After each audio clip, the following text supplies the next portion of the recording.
for joining us today to talk about bits of your faith journey and your story. So I just wonder, could you share with us how you perhaps might describe your journey? What's it been like? What is it like? So my journey of faith. Well, I was thinking about this question earlier, and I was thinking, do you know what? It's been quite like going out for a walk with my family. So sometimes you go out for a nice walk and the sun is shining and you can hear the birds singing and everyone you see is friendly and says hello. And it just feels like a really, really lovely space to be. But then there are the times, like a few days ago, when we were halfway through what we thought was going to be a nice sunny walk and the skies opened and it absolutely tipped down. And sometimes you can't see anything because all you can see is the rain. And then also we go down different tracks. So sometimes they're a bit bumpy. Sometimes we go on the nice smooth pavements. Sometimes we're all having a laugh. We're having fun together. We're looking for things. We're just enjoying that time. And sometimes it feels a bit like going uphill where everything can feel a bit like a struggle.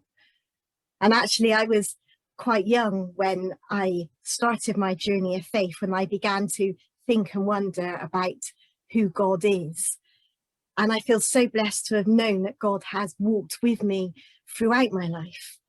And there have been real times of celebration, real times where worship has felt so heartfelt and amazing, where prayer has just felt so natural. But sometimes it doesn't feel like that. Sometimes it has felt hard going. And those times have been difficult. But as I say, just knowing that God walks with me, even in the times where I can't feel him, is a real, real gift. Thank you. So I'm in a real journey of accompaniment in many ways, and experiencing God just in the daily life, in the daily grind of life. And sometimes that's really good, and sometimes it's more challenging. I think a lot of people can relate to that. So when you think about your life and your faith, does any particular object or picture or piece of music, any one thing, sort of stand out as being particularly important to you? And it might be something really recent, or it might be something that you've held on to for a long time. What I brought with me, right across from the room behind me, this candle holder. And the reason I have brought this with me is because it speaks quite a lot about where my journey of faith has led me over the last few years. So prior to the last few years, one of the things that was so important to me and really sustained me and nourished me in my faith was times of stillness and quiet. Well, as I'm sure most of you know, a house full of children, so Andrew and Bethany, and when James and Florence are with us, times of quiet don't really happen that often. And so the last few years has been a real journey for me in how to create and know God in new ways in the place where I am at the moment. And more importantly than creating space for me to know God, I've had the challenges of how do I create space for our children to grow up and know God? And so this here is a candle holder that Andrew and I made last year, just as we went into lockdown the first time.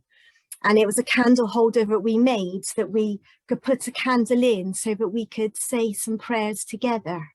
And for me, this is a symbol of the journey that I'm on at the moment, and the journey that I am making with my whole family as we discover to know God together in new ways. Oh, thank you. That's really special. And obviously, being in the same household as you, I'm very familiar with that candle, and it's a really special thing.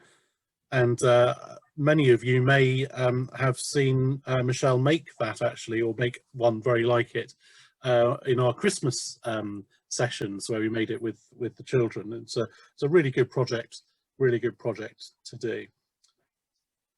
So Michelle, I wonder, it's extending on to that. You mentioned about the busyness of family life and finding space in amongst all of that. And I wonder whether in your journey as a whole, or more recently, whether there are any places or there's a place that you find really important as a source of nourishment for your faith?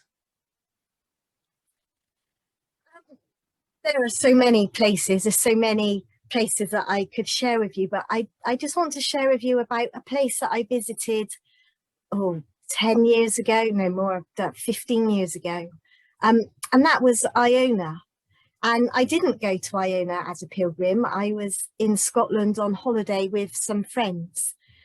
And we decided we would get the boat across. We were staying on the Isle of Mull, and we took the boat across and went to Iona just for the day.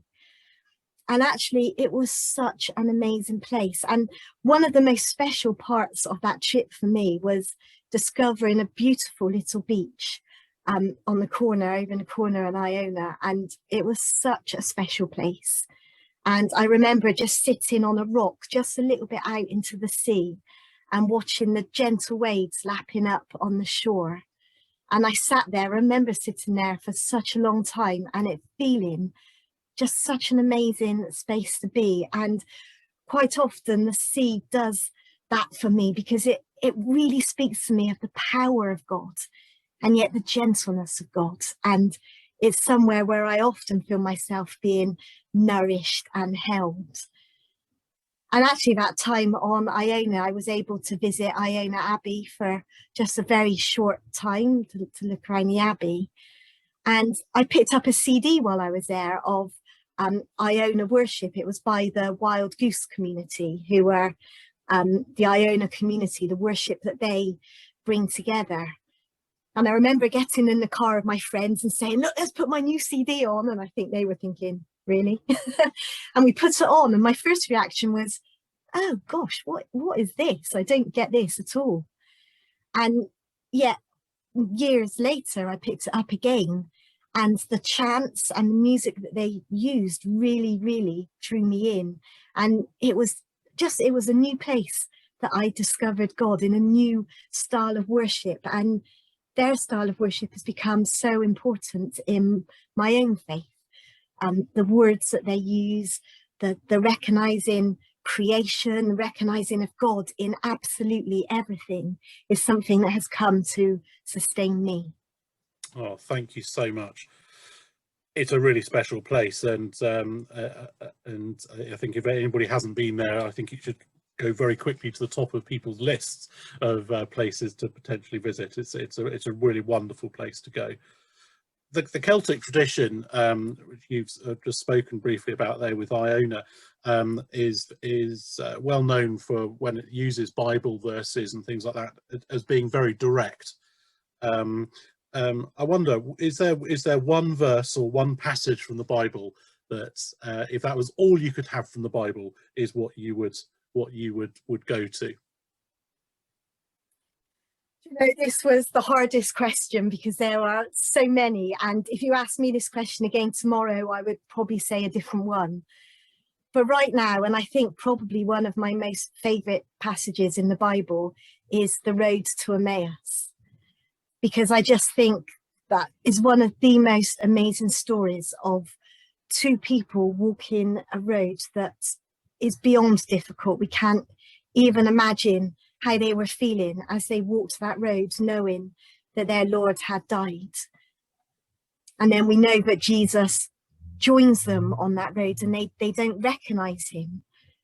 And for me, I wonder, how often do we walk through those difficult times and just not recognize that Jesus is right there with us? But the absolute bit of that passage that always just gets me is the bit where they recognize Jesus in the breaking of the bread, where their eyes are suddenly opened and they see their Lord is right before them. And that just speaks to me of who God is. There he is, right with us, and he does make himself known, and he shares himself with us. And it is the most amazing story, filled of hope and celebration and everything that encompasses what I feel that my faith is. That's absolutely wonderful, and I couldn't agree more. A really wonderful passage. Michelle, thank you so much for sharing sharing those experiences and those things with us. It's really, really valuable. And and we look forward to seeing you again really